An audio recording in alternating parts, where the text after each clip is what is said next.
الغني المغني المانع ضار نافع. الحمد لله رب العالمين منعم الأنعام كلها رازق المخلوقات الحق بالحمد والمجد. أشهد أن لا إله إلا الله وحده لا شريك له وأشهد أن محمدا عبده ورسوله. اللهم صل وسلم على سيدنا محمد وعلى آله وأصحابه ومن تمسك بسنته إلى يوم لا ينفع فيه مال ولا بنون إلا من أتى الله بقلب سليم. عباد الله، أوصيكم ونفسي بتقوى الله في سر والعلانية وفي سراء وضراء، واعلموا أن بالتقواه تنال السعادة الدنيا والآخرة. أحباب النبي صلى الله عليه وسلم، بدأنا القول عن الرزق ونحن في تخدير ثاني ونقول الأمن من العزم الأرزاق. الأمم والمجتمعات والأسر والأفراد يبحثون عن الأمن لأنه من أعظم الأرزاق، ونبينا صلى الله عليه وسلم يقول: من أصبح منكم معافا في جسدي آمنا في سربه عنده قوت يومه فكأنما قيزت له الدنيا، صلى الله عليه وسلم. لذا لما قرأ عبد الله بن مسعود قال الحق: ثم لتسألن يومئذ عن النعيم، بين الاستعاذة والبسملة، سورة التكاثر. قال: النعيم الأمن وصحة. الزوجة الصالحة المؤمنة من الرزق. كم أعرف وتعرفون من الشباب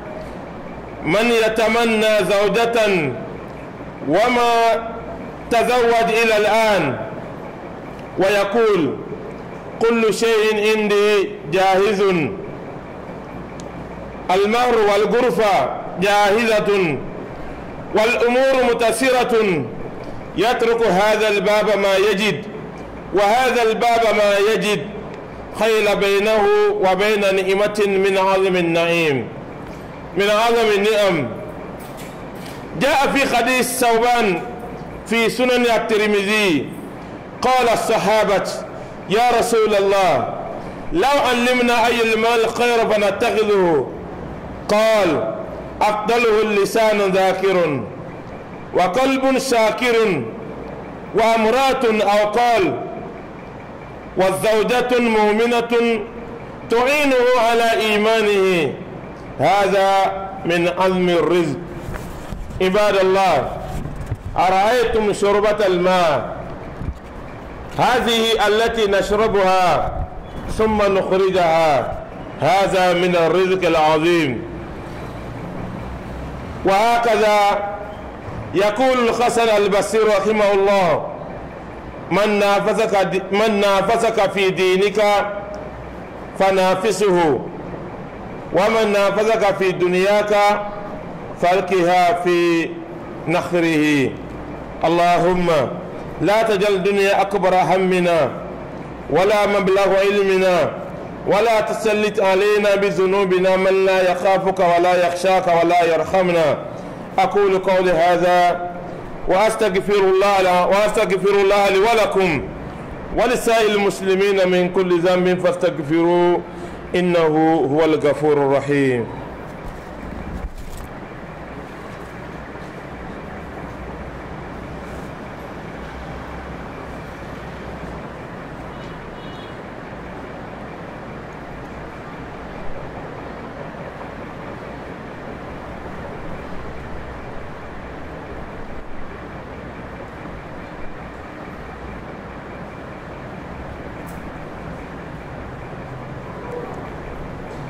الحمد لله رب العالمين والعاقبة للمتقين ولا عدوان إلا على الظالمين والصلاة والسلام على رسولنا محمد صلى الله عليه وسلم وعلى آله وأصحابه. أما بعد, louange à Allah, Seigneur de l'univers, Créateur des cieux et de la terre, détenteur de toutes les faveurs, pourvoyeur de toutes les créatures, le seul qui mérite louange et glorification. J'atteste qu'il n'y a de divinité hormis Allah, le seul sans le moindre associé. Et j'atteste également que Muhammad sallallahu alayhi wa sallam est son serviteur et son messager. Oh Allah,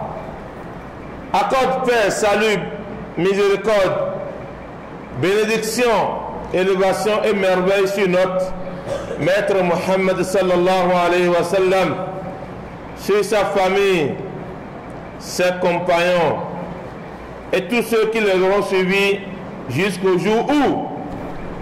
nulle richesse et nulle progéniture ne sera d'aucune utilité, sauf celui qui aura rejoint Allah avec un cœur pur. Adorateur d'Allah, je vous invite, commençant par ma propre personne, à la crainte d'Allah. Craignez-le dans toutes les circonstances de la vie. Quelles que soient les conditions dans lesquelles nous nous retrouvons, d'ayons crainte Allah. Seule la crainte d'Allah est l'assurance du bonheur. La véritable assurance du bonheur dans ce bas monde et dans l'au-delà. Bien-aimés du prophète sallallahu alayhi wa sallam, nous avons commencé le sermon sur la richesse et nous évoluons avec le deuxième avertissement. En effet, la sérénité, la tranquillité de l'âme, la quiétude sont une grande richesse. Notre maître bien-aimé Muhammad sallallahu alayhi wa sallam nous enseigne que celui d'entre vous qui se réveille le matin ne souffrant d'aucun mal dans son corps, en sécurité parmi les siens et possédant la nourriture de sa journée, c'est comme si l'on l'avait amassé. C'est comme si l'on l'avait amassé pour lui tous les biens de ce bas monde. C'est à juste titre que lorsque Abdullah, fils de Mas'ud, lut la parole d'Allah qui dit: puis assurément vous serez interrogés ce jour-là sur les délices, a dit. Les délices ici sont la quiétude et la santé. Entre autres grandes richesses que nous avons une épouse vertueuse croyante. Combien sont ces jeunes aujourd'hui qui espèrent avoir aussi une épouse comme la tienne, mais ne sont pas encore mariés jusqu'à présent? D'autres ont l'argent de la dot et tout le nécessaire, mais Allah ne leur a pas encore favorisé qu'ils soient mariés. D'autres même sont mariés, mais à des femmes incroyantes qui constituent pour eux des épreuves. À d'autres, Allah n'a même pas accordé la capacité à faire l'amour. Malgré toute la richesse, il ne peut pas se marier, passant des nuits tant de chaleur que de fraîcheur, en toute solitude dans les lieux plus spacieux que le tien. Ils espèrent des solutions partout, mais Allah ne les a encore accordé. Chers frères et sœurs en islam, lorsque tu possèdes une épouse vertueuse, musulmane, obéissante et croyante, alors remercie-en ton Seigneur. L'imam Al-Tirmidhi rapporte que les compagnons ont dit: ô messager d'Allah, si seulement nous savions quels sont les meilleurs trésors afin de nous en procurer. Le prophète sallallahu alayhi wa sallam répondit: les meilleurs trésors sont une langue qui fait l'évocation d'Allah, un cœur qui reconnaît les merveilles d'Allah et qu'il en fasse une récompense, et une épouse croyante qui t'aide aussi dans la foi. Une épouse croyante est une grande richesse dont le serviteur ne doit jamais se lasser d'en remercier son Seigneur. Tel qu'un adage nous dit: derrière un grand homme se cache une femme vertueuse. Très chers frères et sœurs en islam, il est important de mentionner aussi la patience qui constitue une grande richesse. Cette patience qui fait partie des plus grandes sagesses est une richesse qu'Allah n'accorde qu'à ceux qu'il aime parmi ses serviteurs. Allah fait l'effort de toujours être patient. Alors, fais l'effort de toujours être patient face aux facettes que la vie te présente, chers frères et sœurs en islam. L'imam Qurdi relate que certains Ansarites sont allés solliciter auprès du messager d'Allah et qu'il leur donnait. Il en redemandait, puis il leur donna à nouveau. Puis, quand ce dont ils disposaient s'épuisa, le prophète sallallahu alayhi wa sallam leur dit: jamais je ne vous refuserai un bien que je possède. Celui qui s'abstient de demander à autrui, Allah lui accordera la retenue. Celui qui sème de patience, Allah lui accordera davantage. Celui qui se passe d'autrui, Allah lui accordera la richesse. Et personne n'a jamais reçu un don meilleur et plus large que la patience. Donc vous voyez, tout ce que Dieu nous donne dans ce bas monde, c'est minime par rapport à la patience. La patience est la plus grande richesse que Dieu a accordée aux siens, chers frères et sœurs en islam.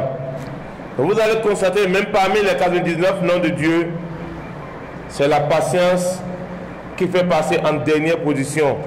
Ce qui nous révèle que tout ce que nous sommes en train de faire dans ce bas monde, il faut toujours avoir la patience. Serviteur d'Allah, le simple fait même de boire de l'eau et ensuite uriner pour la faire sortir constitue une grande richesse. Un jour, Ibn Sammak, un grand savant parmi les pieux prédécesseurs, est allé voir Harun al-Rashid. Et qui est Harun al-Rashid? Harun al-Rashid, c'est le président de tous les croyants d'alors. Il lui rend visite, puis Harun al-Rashid a pris siège. Harun a eu soif et a demandé qu'on lui apporte de l'eau. Et lorsque Harun a soulevé la tasse pour boire, Ibn Sammak lui pose la question de savoir: ô prince des croyants, si on t'interdisait de boire de l'eau, qui peut te l'interdire? C'est Allah. Combien donnerais-tu afin d'en avoir la capacité? Il répondit: je serai prêt à donner la moitié de toute ma richesse.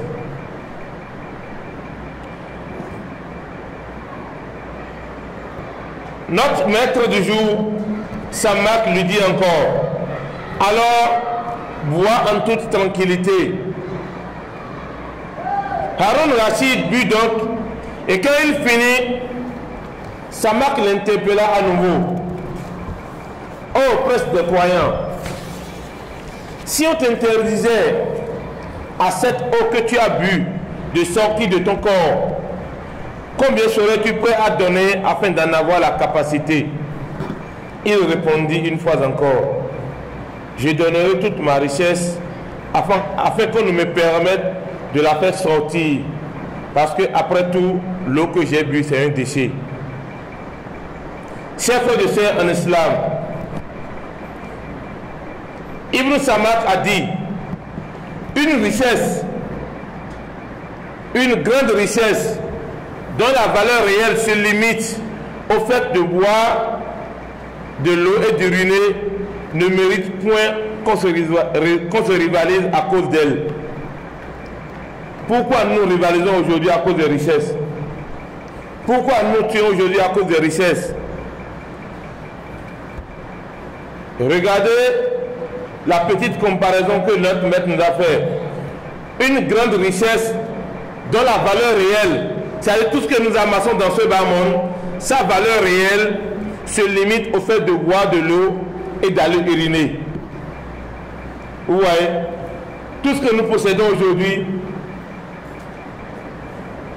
prenons cela comme nous venons de boire l'eau et au moment opportun nous allons uriner. C'est fini. À quoi ça se sert aujourd'hui qu'on se rivalise à cause de ces richesses, chers frères et sœurs en islam? C'est à juste titre que Al-Hassan al-Basri, qu'Allah lui fasse miséricorde, a dit: si quelqu'un se rivalise avec toi dans ta religion, alors rivalise avec lui. Mais si quelqu'un rivalise avec toi dans ta vie, alors jette-lui dans la gorge. C'est-à-dire quoi? Si elle ne t'interdit pas aujourd'hui de quitter ta religion, si elle ne t'interdit pas aujourd'hui de ne plus prier, si elle ne t'interdit pas aujourd'hui de ne plus faire la zakat, si elle ne t'interdit pas aujourd'hui de ne plus jeûner pendant le mois de Ramadan, qu'est-ce qui pourra te faire mal de ça? Qu'est-ce qui pourra te gêner en ça? Donc, notre Oustaz nous dit, si quelqu'un te rivalise dans ta religion, mets-toi avec lui en combat, rivalise-toi avec lui. Mais si ce dernier est venu te rivaliser contre les choses éphémères de cette vie, les choses éphémères, c'est-à-dire l'argent, la femme, la maison, mon frère, alors jette-la lui dans la gorge, parce que tôt ou tard, tu vas quitter ce bas monde en laissant toutes ces richesses. Chers frères et sœurs en islam, nous demandons à Allah, nous l'implorons, de ne pas faire de ce bas monde notre plus grande préoccupation, ni la sommité de notre science, et ne soumet pas à cause de nos péchés à ceux qui te craignent, à ceux qui ne te craignent pas, et ne feront pas miséricorde. Nous demandons à Allah une fois encore de nous compter parmi ceux-là qui écoutent la parole de Dieu et l'appliquent de la meilleure de façon. Qu'Allah le Tout-Puissant exauce notre prière, qu'il nous comble de sa grâce, qu'il fasse que notre destination finale soit le paradis. Bihaqi la hawla wa la quwwata illa billahi al-aliyyil azim. Ada ọpẹ́ fún Ọlọ́run, ada ọpẹ́ fún Ọlọ́run, ada ọpẹ́ fún Ọlọ́run ọba àgbáńlá ayé, ọba tó dá sánmà, tó dá ohun tí ń bẹ lábẹ́ sánmà, ọba tó dá ilẹ̀, gbogbo ohun tí ń bẹ lórí ilẹ̀ Ọlọ́run ló dá, ọba tó dá ẹnìkọ̀ọ̀kan wa, ohun tí ń mí lórí sánmà lórí ilẹ̀ ńlẹ̀ Ọlọ́run ọba ló dá, èyí tí ò mí ọba yìí kan náà ló dá. Gbogbo wa náà adé ayé àwa bá wọn kan lẹ̀, bákan náà ayé náà láàfin wọn lẹ̀ láàtú padà lọ. Gbogbo ohun tí ó mọ ṣẹ́kù tí ò ní kú láéláé òun náà ni Ọlọ́run. Jàmá ọlọ́kùnrin àti lóbìnrin tó bá rí bẹ́ẹ̀ tí gbogbo wa náà bá lọ mọ̀ bẹ́ẹ̀, ẹ jẹ́ á máa dú ọpẹ́ fún Ọlọ́run. Mo ní ìmùlẹ̀ an'am kulliha, gbogbo ìdẹ̀ra tọ́lọ́run ṣe fún wa yìí, Ọlọ́run ló ní gbogbo ìdẹ̀ra tí ń bẹ lọ́dọ̀ ẹnìkọ̀ọ̀kan wa. Ọba yìí òun ló ṣe, tí ò bá ṣe kò sẹ́ni tó lè ṣe. Ar-Raziqul makhluqati, ẹ̀rí gbogbo àwọn ẹ̀dá pápátá jíjẹ mímu wa, ẹ̀rọ máa wò ká ní pé iṣẹ́ ìṣe wa la fi ń jẹ la fi ń mu. Ọlọ́run ní ṣe ìjẹ ìwọ̀n ẹnìkọ̀ọ̀kan wa. Ẹ̀rí pé ẹyẹ náà ti ń fò lójú sánmà, tóun náà ò níṣẹ́, tóun náà ò ní kankan, tó bá ti jáde láàárọ̀, ohun tí ó jẹ tí ó mu Ọlọ́run ó ṣe kíni, Ọlọ́run ó pèsè ẹ̀ fún un. Bọ́lọ́run ṣe ń pèsè oníkálukú tó oníkálukú fún ni ẹ. Alhaqqu bilhamdi wal majidi, ẹ̀rí Ọlọ́run lọ́ba tí ọpẹ́ tọ́ sí, Ọlọ́run lọ́ba òun náà lọ́ba tó yẹ ká máa yìn, kò sẹ́yìn tó yẹ ká gbóògbó fún lẹ́yìn Ọlọ́run ọba,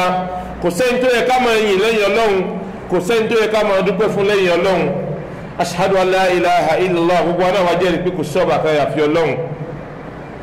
àwa jẹ́rìí pé Ọlọ́run ọba àṣọ ni ọba yìí kò pé méjì kò lálàfiwé kò lálàfijọ Ọlọ́run ọba yìí ọba àṣọ náà ni tí gbogbo aná ti mọ̀ lam yalid wa lam yulad wa lam yakun lahu kufuwan ahad ẹnìkan ò bí Ọlọ́run Ọlọ́run ò sì bí ẹnìkan kò sálàfiwé fún kò sálàfijọ fún ìdí eléyìí gbogbo aná tí a mọ̀ pé Ọlọ́run ọba òun náà lọ́lọ́run àwọn àtọ̀rọ̀ ìkẹ́ àti gẹ̀ fún aláyé lọ́wọ́ ànábì wa Muhammad Ọlọ́run ìkẹ́ Ọlọ́run àti ọ̀là Ọlọ́run kó mọ̀ lọ́ba ànábì àti gbogbo àwọn tí ó tẹ̀lé ànábì nígbà náà ila yaumi títí di ìjọ kan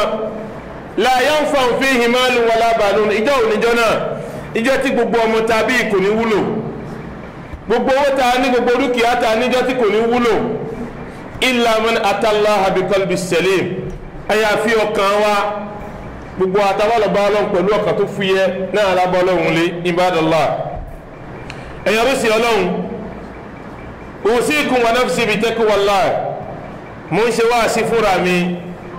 mo sì ń ṣe bẹ́ẹ̀ nìkankan tí náà pé kẹjá ṣe kí ni ẹjá bẹ̀rù Ọlọ́run ẹjá bẹ̀rù Ọlọ́run ní kọ̀kọ̀ ẹjá bẹ̀rù Ọlọ́run ní gbangba ẹjá bẹ̀rù Ọlọ́run nígbà tá ara tù wá pẹ̀ ìgbà tá ń rí iná tá ń rí lò tá ń rí jẹ ẹjá bẹ̀rù Ọlọ́run ẹwà já bẹ̀rù Ọlọ́run bá kan níjọ́ tá a bá ní rí jẹ mọ́ ká mọ̀ pé rí jẹ wa náà tẹ́lẹ̀ Ọlọ́run ni àìmọ́ rí jẹ wa mọ́ Ọlọ́run ni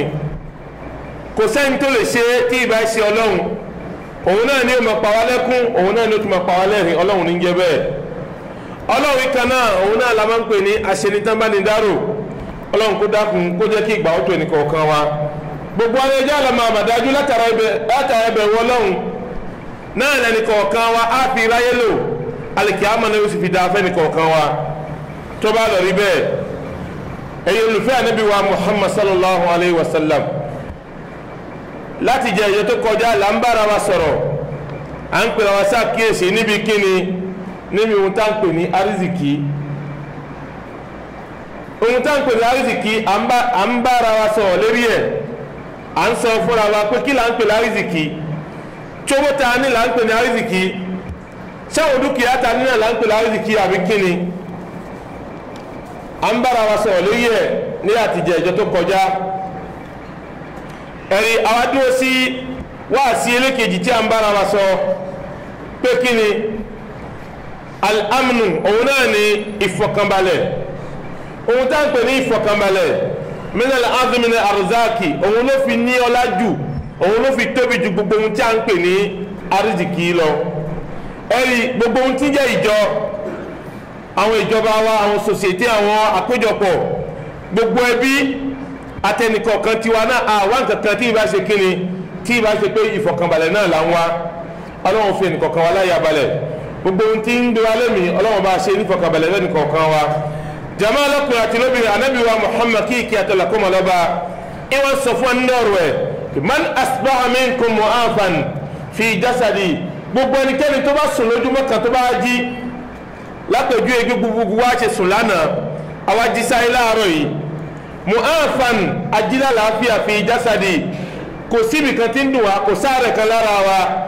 aminan fi sirbihi òun náà ní fọkànbalẹ̀ ní kọ̀ọ̀kan wa inda okutu yaumihi lẹ́yìn wá gbà náà ohun tá a jẹ lẹ́nì Ọlọ́run ti ṣe tàárọ̀ ó ti ṣe tọ̀sán fẹ́lòmíì ẹlòmíì tó bá kóńbi ní orí tọ̀sán Ọlọ́run ti ṣe bẹ́ẹ̀ fẹ́lòmíì ẹ̀rí fakaannama khiratul lahu dunya wọ́n ní ẹ̀yin tọ́lọ́run bá ṣe báyìí fún olú ẹ̀kọ́ mọ̀ lọ́dúnpẹ́ fún Ọlọ́run olú ẹ̀ ní ẹ̀yin tó ṣe kí ni ẹ̀yin tí Ọlọ́run kó gbòòrè ayé òun náà lẹ́yìn tọ́lọ́run kó fún jàmá ọlọ́kùnrin àti lóbìnrin ọ̀dọ̀ àtàní Ọlọ́run ṣe bẹ́ẹ̀ fún lẹ́nì yàtọ̀ sí pé à ń gba wẹ̀tá ló ti jẹun àárọ̀ á sì mọ̀ retí tọ̀sán náà gbogbo eléyìí pé àtúwá mọ́sálásí àtúwá kírun ọkàn wá balẹ̀ ni Ọlọ́run ìfọkànbalẹ̀ tọ́lọ́run ṣe fún wa Ọlọ́run mọ́sàbà ṣàlékún ẹ̀ lílà tọ́wọ́ bá lọ rí bẹ́ẹ̀ afọwọ́ Ibn Mas'ud ó kà ní ọ̀rọ̀ Ọlọ́run summa la tus'alunna yawma idhin 'anin na'im wọ́n ní lẹ́yìn wá gbàdá wọ́n padà bí ẹni kọ̀ọ̀kan wa o gbogbo ìdẹ̀ra tọ́lọ́run ṣe fún wa wọ́n padà bí wa kí la fi ìdẹ̀ra náà ṣe gbà tọ́lọ́run jogún ẹ̀ fún wa afáàná wọn sọ fún wa pé ohun tá ń pè ní ìdẹ̀ra ń bí ohun tá ń pè ní ìkẹ́ òun náà ní kí ni al-amnu wa siha òun náà ní ìfọ̀kànbalẹ̀ àti àlàáfíà gbogbo ẹni tí àlàáfíà bá ń bẹ fún àti tí ìfọkànbalẹ̀ bá ń bẹ fún wọ́n padà bí wá lérí ẹ̀ tó gbogbo àlàáfíà tí ó fún àti ìfọkànbalẹ̀ kí la fi ṣe nígbà tá ń bẹ láyé jàmá lọ́kùnrin àti lóbìnrin tọ́rọ̀ bá lọ rí báyìí pé gbogbo ohun tọ́lọ̀ fún wa Ọlọ́run tó padà bí wá lérí ẹ̀ ẹjẹ́ á ṣe kí ni ẹjẹ́ á bẹ̀rù Ọlọ́run ká sì máa ṣe dáadáa pẹ̀lú àwọn kan náà az-zawjatu as-salihatu al-mu'minatu min ar-rizqi ọ̀dọ̀ àti bára wa ṣe ọ̀lẹ́yìn ẹ̀ bẹ́ẹ̀ èyí táwọn fi tẹ̀síwájú tó jẹ́ ìpele ẹlẹ́kẹta òun náà nìyàwó dáadáa az-zawjatu as-salihatu al-mu'minatu min ar-rizqi gbogbo ẹni tó bá rí ìyàwó fẹ́ ní mùmìnì tí ìyàwó náà ń ṣẹ̀sìn bóun náà ṣe ń ṣẹ̀sìn wọ́n ní ohun táǹpẹ̀ ní àrísìkí tó tóbi jù inú ẹ̀ lòun náà ń bẹ ẹ̀rí kam a'arifu mélòó nínú òun tí mo mọ̀ wa ta'rifuna min ash-shabab inú mélòó ń tẹ̀ iná mọ̀ nínú ọ̀dọ́ tó ṣe ká ní pé yatamanna zawjatan òun náà ń wá kó fẹ́ ìyàwó báyìí kó rẹ̀ ń tí ó gbé sílé bí ìfọ̀kànbalẹ̀ kó rẹ̀ ń tí tó bá jáde láàárọ̀ tó bá dé lálẹ́ yóò mọ̀ kí n pé bá lè mi ẹ̀ káàbọ̀ ṣùgbọ́n kí ni wọ́n máa tazawwaj ila al-an títí fi dọ̀rẹ́ ọjọ́ òní tí a wà yìí kò rí bẹ́ẹ̀ fún un wa yaqulu kullu shay'in indi jahizun yóò máa bìrẹ̀ ń pé gbogbo nǹkan níbẹ̀ lọ́wọ́ mi yóò máa bìrẹ̀ ń pé gbogbo nǹkan níbẹ̀ lọ́wọ́ mi mo lágbára al-mar'u wal-ghurfa mo ní sàdàkí tí ń sẹ fóbìnrin mo ní yàrá tí obìnrin yóò gbé gbogbo nǹkan tí obìnrin yóò lò ń bẹ lọ́dọ̀ mi wal umuru mutayassiratun gbogbo nǹkan ìrìnsẹ̀ tóbìnrin yóò máa lò tó bá dé ọ̀dọ̀ ọkùnrin gbogbo ẹ̀ ní bẹ lọ́wọ́ mi ṣùgbọ́n tòun ti bẹ́ẹ̀ náà yatruku hadha al-bab ma yajidu yóò bá sílẹ̀kùn eléyìí tó bá bá eléyìí jáde láàárọ̀ kó tó dọwọ́ ọ̀sán yóò fi ilẹ̀ òun níjọ pípọ̀ kalẹ̀ tó bá tó yẹ lómi bákan náà wa hadha al-bab ma yajidu yóò máa sílẹ̀kùn mi bóyá ti bí iná tó lè sàn alam yaj'al tòun ti bẹ́ẹ̀ náà kò dáhùn títí di ọjọ́ òní ta wà yìí khina baynahu wa bayna ni'matin min a'zami an-na'im jàmá lọ́kùnrin àti lóbìnrin gbogbo eléyìí ẹ máa rò pé bóyá bàtà ló ń ṣe fáwọn àtàmàdùn àkànbẹ ẹ máa wò ó pé bóyá mímọ̀ ṣe wá ní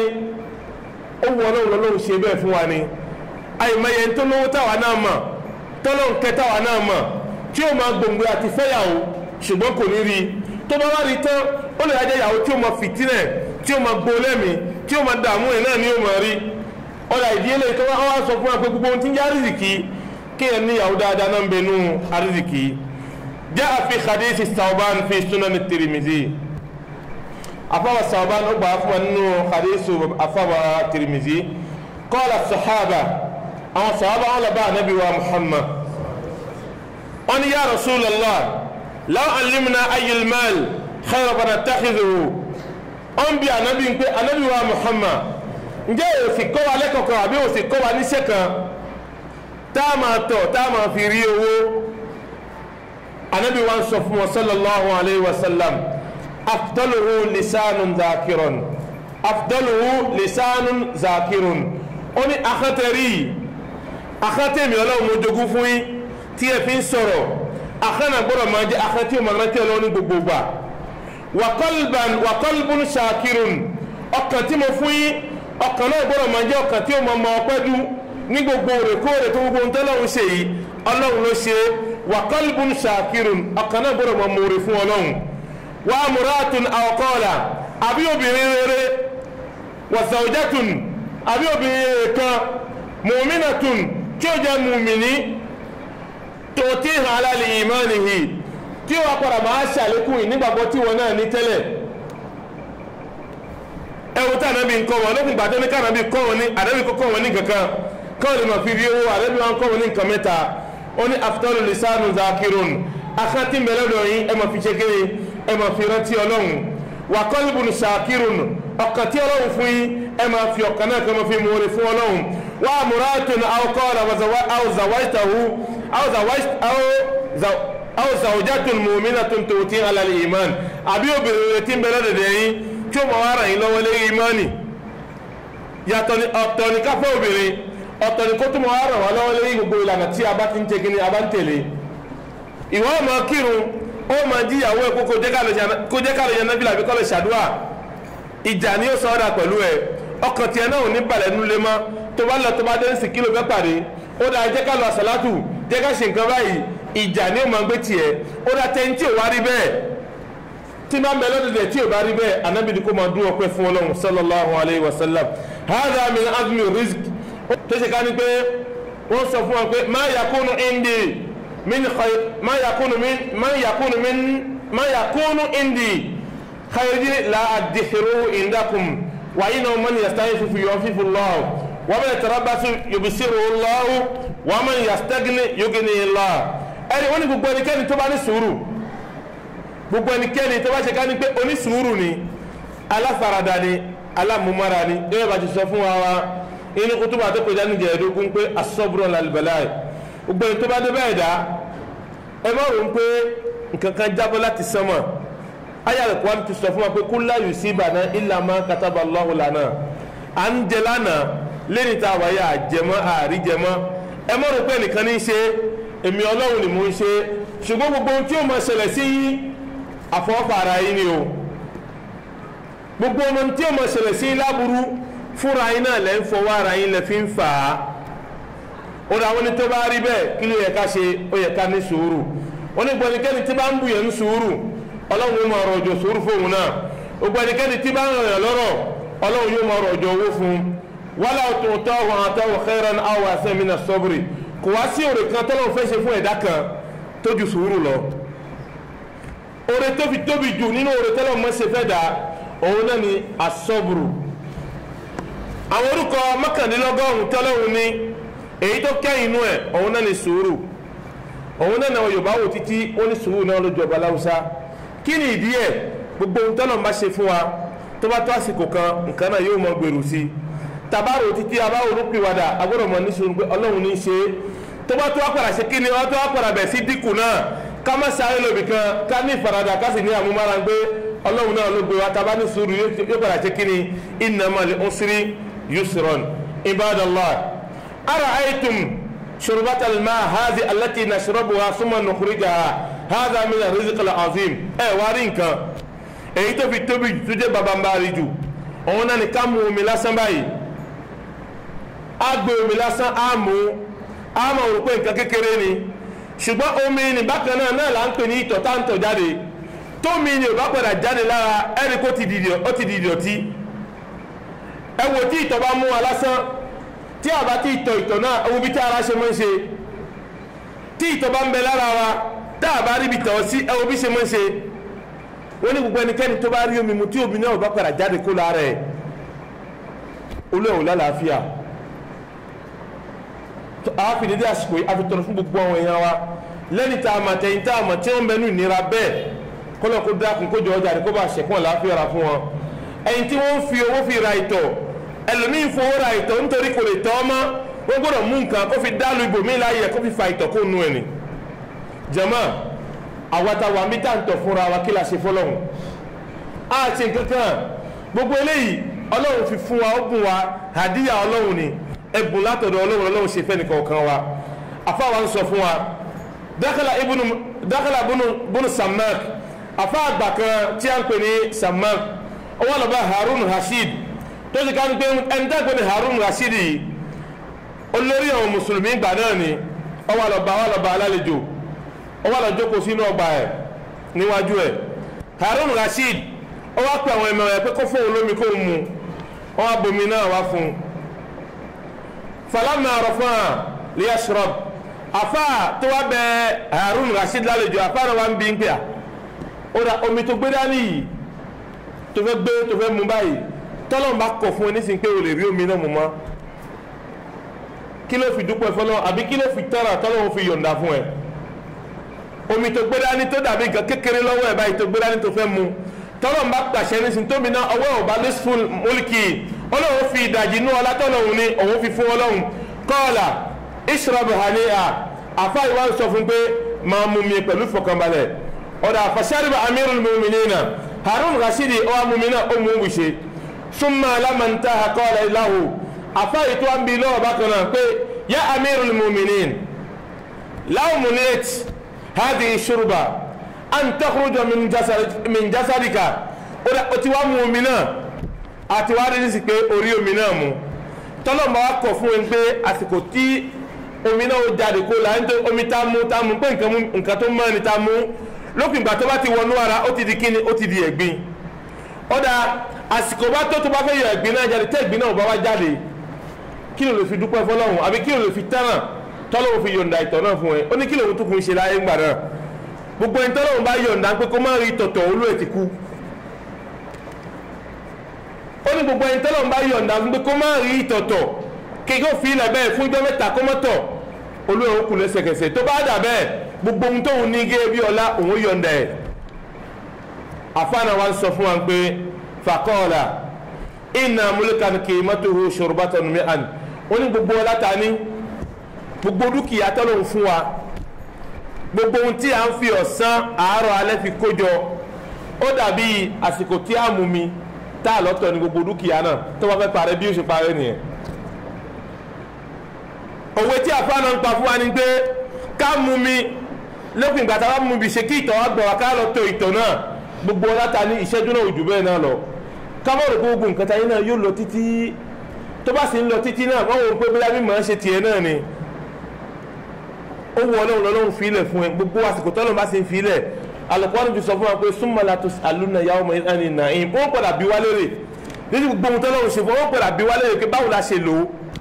gbogbo owó tó fún àwọn bí wá lérè pé afún ẹ lówó lóòótọ́ báwo ló ṣe ná owó náà ibo ló lò ó sí ó dà tó bá dà bẹ́ẹ̀ pé wọ́n padà bí wá lérí dúkìá tọ́lọ́run fún wa kí ni sábàbí tá a nínú ẹsẹ̀ ọ̀nà dáadáa kí ni sábàbí tá a fi ní ṣe dáadáa fáwọn ọmọ ènìyàn jàmọ́ lọ́kùnrin àti lóbìnrin àwọn èèyàn ti ń lo ìké kíá tó wáyé gbogbo àwọn tí ń lò lánàá wọn ò sí mọ́ lẹ́nì nígbà tá a wáyé náà àwọn èèyàn tún lò tá a sì mọ̀ pé àwọn èèyàn báyìí àwọn náà ní ọlá wọn ní ìké lọ́dọ̀ lónìí tá a wáyé wọn ò sí mọ́ ẹlòmíín inú wà ṣùgbọ́n dúkìá náà wà ńlẹ̀ fúnra tí wọn náà wọn ò lè lọ́tọ̀ ọ̀bọ̀ kí wọ́n tún lò ó mọ́ kí wọ́n láǹfààní ẹ̀ ọ̀dà tí gbogbo eléyìí bá ń wáyé gẹ́gẹ́ bí ọ̀rọ̀ àfi ń tanijí àfi ń pe ra wa ṣàkíyèsí pé ìjọkànjọ̀kan ń bọ̀ tá a sùn tá a ní jí mọ́ àbí ìjọkànjọ̀kan ń bọ̀ gbogbo iṣẹ́ tá a ṣe kalẹ̀ ẹlòmíì ni ó wá jogún ẹ̀ àbí ìjọkànjọ̀kan ń bọ̀ gbogbo ohun tá a ṣe kalẹ̀ yìí ó tún padà gbé wa kóńdí ẹ̀ owó tá a fọwọ́ ra wa ṣe wọ́n ní ẹgbẹ́ kóńbẹ̀kóńbẹ̀ bàbá nǹkan náà jẹ́ ìwọ náà ló fi fọwọ́ rẹ̀ fi ṣe nǹkan náà jàmá lọ́kùnrin àti lóbìnrin arizik kìí ṣe bí owó nìkan ni arizikì pín sí arizikì ọ̀nà tó pín sí ọ̀nà náà fẹ̀ ibi owó ni kékeré yẹn àti jẹ àti mu èyí náà wà ń bẹ̀ àlàáfíà tọ́lọ̀ fún wa èyí náà ń bẹ̀ ń bẹ̀ ìtọ̀ ká jẹun ká lọ gbọ̀nsẹ̀ àbí ká mumi ká tọ̀ àlàáfíà kan lèyí náà jẹ́ lọ́tọ̀ ṣùgbọ́n tá a bá ti lówó lọ́wọ́ àyè mọ̀ gbogbo nǹkan tọ́lọ̀ ṣe fún wa ní inú arizikì ló wà ẹlòmíì lówó mélòó àwọn tó lówó tí ṣe ká ní pé owó náà wọ́n fi ń ra àlàáfíà ni ó dà ìwà alálàáfíà ò lówó lọ́wọ́ kí ló wá ẹlòmíì ní owó náà kò wá lálàáfíà ìwọ́n fowó náà fi wá àlàáfíà kò tún rí ó dà àwa lówó àwa lálàáfíà jẹ́mọ́ èrò ló yẹ ká múnú méjèèjì ìdí eléyìí ohun tí ń jẹ́ arizikì ọ̀nà tó pín sí ọ̀nà náà fẹ̀ owó yẹn kékeré ni owó kò sẹ́ni tó jí lójúmọ́ kan tí ò jẹun owó náà láti fi ra oúnjẹ èyí náà ti tó fẹ́ nìkọ̀ọ̀kan wa ṣùgbọ́n wal akibatu lil muttaqin kí ni ìgbẹ̀yìn ẹnìkọ̀ọ̀kan wa wal akibatu lil muttaqin kí ni ìgbẹ̀yìn ẹnìkọ̀ọ̀kan wa òun ló fi jù àfa kan sọ fún wa pé man nafasaka fi dinika fanafisuhu wọ́n ní gbogbo ẹnikẹ́ni tí máa ń bẹ́ ìjà lérí ìlànà ẹ̀sìn yẹn pé má kírun mọ́ má yẹ zaka mọ́ má gbàwẹ̀ mọ́ ó ní gbogbo nǹkan tó bá mọ̀ ní kò fi bá a jà àmọ́ ó ní gbogbo ẹnikẹ́ni tí máa ń bẹ́ ìjà lérí ọ̀rọ̀ ayé yìí bóyá obìnrin kan lórí lòún fẹ́ ló gbà á lọ́dọ̀ ẹ̀ àbí iṣẹ́ kan lẹ́jọ́ ńlé ló gbà á lọ́dọ̀ ẹ̀ wọ́n ní kò fi ilẹ̀ ìgbà mélòó gbogbo àti ìwà àtòun náà jọ fi ṣẹ́ náà lẹ́yìn fi lẹ́ sáyé mọ́ lónìí ìgbà mélòó iṣẹ́ tí ẹ̀ méjì jọ ńlé tó fi agídí tó fi gbà á lọ́dọ̀ ẹ̀ wọ́n ní kò fi ilẹ̀ fún un yóò fi ilẹ̀ ìwọ náà padà fi iṣẹ́ náà lẹ̀ àmọ́ tó bá gba ẹ̀sìn lọ́dọ̀ ẹ̀ kí ló fẹ́ fi jábọ̀ níwájú ọlọ́run èyí tó fi ga jù òun náà ní ẹ̀sìn jàmọ́ ọlọ́kùnrin àti lóbìnrin ọlọ́run má gba lọ́dọ̀ ẹnì kọ̀ọ̀kan wa àwa tọ́lọ́run ti fi mọ̀nà ọlọ́run má ṣì wá lọ́nà gbogbo àwọn ọmọ wa ọlọ́run má fọ̀nà rẹ̀ mọ̀ wá ọlá hayyu àti qayyum lọ́dọ̀ ọlọ́run ọlá la ilaha illallah gbogbo àwọn yàrá tí ó ń bẹ dùbúlẹ̀ àmọ́dé ọlọ́run o àfidí àsìkò yìí àfi bẹ́ẹ̀ bá a ṣẹ̀kún àlàáfíà ra fún wọn ìbẹ̀lẹ̀ àti wa náà tá à ń gbé kiri ọlọ́run dákun má fi dá àdùbúlẹ̀ má fi dé yàn dùbúlẹ̀ fún wa ọlá hayyu àti qayyum ọlọ́run ìlú wa ìlú Benin ọlọ́run má jẹ́ á mọ ogun má jẹ́ á mọ ìdààmú ìfọkànbalẹ̀ ọlọ́run ṣe fẹ́ nìkọ̀ọ̀kan wa ìdààmú tí máa ń wọlé báyìí dá ọlọ́run má sàlẹ̀ jìnnà sẹ́nìkọ̀ọ̀kan wa gbogbo àwọn ọmọ wa tí ń bẹ lókèrè ọlọ́run bá fọ̀nà rí mọ̀ wọ́n ọ̀nà lálùbáríkà ọlọ́run bá fi mọ̀ wọ́n ìmọ̀kéwì ìmọ̀wé ọlọ́run bá fi ṣe sára fẹ́ nìkọ̀ọ̀kan wọn gbogbo àwọn náà tajẹ́ òbí tá ń náwó kẹ́yìn di sanwó mọ́ náà lérí ọlọ́run jẹ́ kí iná ìjìwà náà ọlọ́run jẹ́ ó kùnà ọlọ́run jẹ́ ó kùnà síbi ti dáadáa ọlá hayyu àti qayyum ọlọ́run gbogbo ìgbà tá a máa ń gbòòrò ìròdùnú ní kẹ́ni kọ̀ọ̀kan wa náà máa gbọ́ gbogbo ohun tí ẹnì kọ̀ọ̀kan wa náà bá dáwọ́lé ní ti dáadáa ọlọ́run jẹ́ ó máa yọrí sí dáadáa ọlá hayyu àti qayyum ọlọ́run ọlá la ilaha illallah gbogbo ìjàmọ́ ọlọ́kùnrin àti lóbìnrin tí a jọ ń kírun bí àdúrà ẹnì kọ̀ọ̀kan wa ọlọ́run jẹ́ ó gbà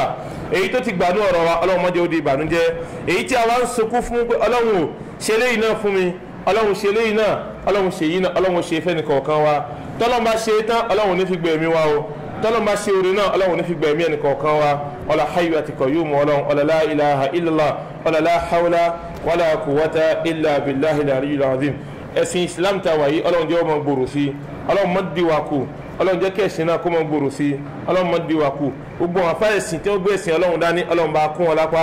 bá fi agbára rẹ̀ ọlọ́run bá fi kún wọn lọ́wọ́ ọlá hayyu àti qayyum ọlọ́run bihaqqi la hawla wala quwwata illa billahi al-aliyyil azim. Naam, ìwé kan wá bí láti ọwọ́ ìjọba ìwé náà pẹ́ kó tó wá níjọ́ Jímọ̀ tó kọjá. Il y a une information qui est venue tardivement le vendredi passé. Il y a une information qui concernant la santé des femmes. C'est le gouvernement qui a envoyé. Le gouvernement de Bénin organise une semaine de suivi. C'est du 22 au 27. Donc, une suivi de la femme et de l'enfant. Donc, concernant la planification familiale, dépistage du cancer du col et de l'utérus et du cancer du sein chez les femmes. Donc, on est gbogbo wa tí àárẹ̀ báyìí bá ń dà láàmú gbogbo ilé ìwòsàn tí a bá mọ̀ kí a súnmọ́ wọn ìjọba ló gbé ètò náà kalẹ̀ ọ̀fẹ́ ni wọn ò ní gbowó lọ́wọ́ èèyàn kan àti jẹ́ ẹjọ́ tí ìwé náà ti wá ṣùgbọ́n àti kírun bó ṣe kí ó tó wá dáa lè fi ráì sọ fún àwọn jàmáà 27 ni ìkéde náà fẹ́ parí àsìkò tó kúnlẹ̀ náà ó tó fi ṣe kíní kan náà gbàlagbà mọ́ sọ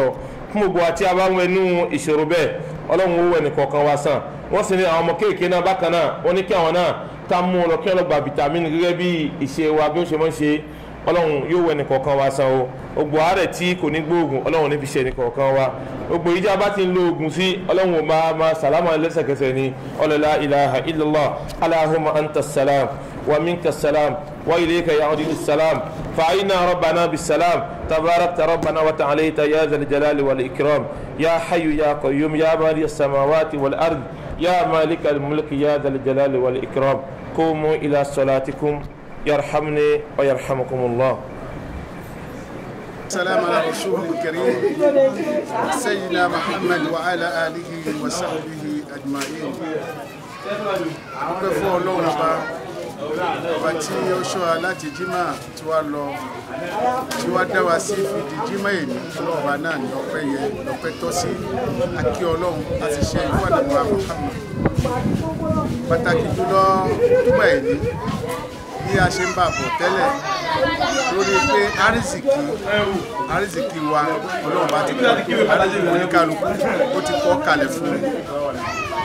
a gbọ́dọ̀ sáré ju àkọọ́lẹ̀ tí Ọlọ́run bá kọ fún wa lọ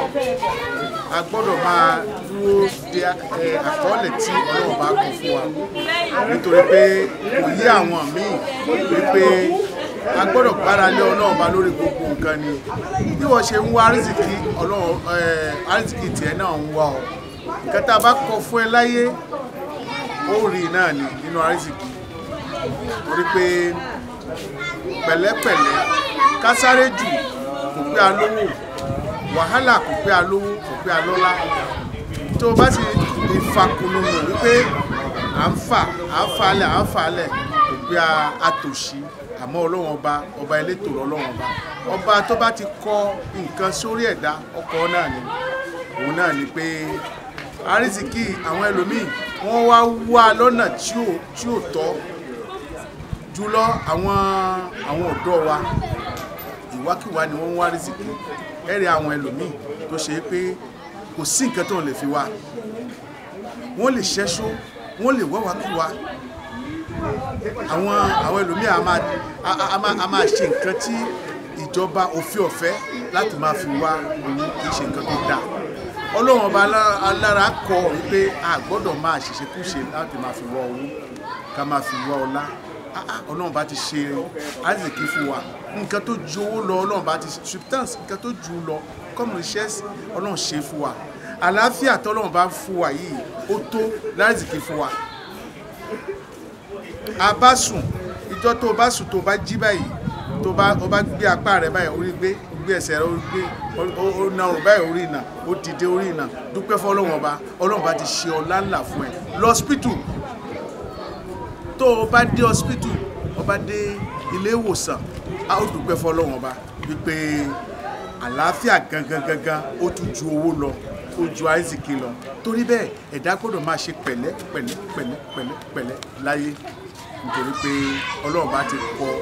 àkọọ́lẹ̀ àìsíkì oníkálukú ibi tí oníkálukú ó dé láyé ó débẹ̀ náà ni ọlọ́run bá kí ó gbàrú akọ́ má fi wálẹ̀.